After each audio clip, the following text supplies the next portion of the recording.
Hey, Matt Capell here, doing another video today. We do a lot of remodel work, do a lot of work in your bathroom, kitchen, different things like that.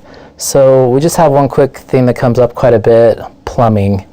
So as far as plumbing goes, we can pull a sink, we can remove a fridge, we can pull a toilet, we can do all those things. But because in Idaho we are not a licensed plumber, unfortunately we cannot put them back. We can't hook up your ice maker, we can't hook your dishwasher back up, can't hook your sink back up. I mean, we can put it in place, but a plumber needs to come in because they're licensed, they have the experience and the tools and the know-how to do that. We can pull them, we just can't put them back. So hopefully that helps. If you have any questions about that or need a little bit more clarity, please feel free to reach out to us. Appreciate you taking time to look at this frequently asked question, and we'll talk to you soon. Thanks so much.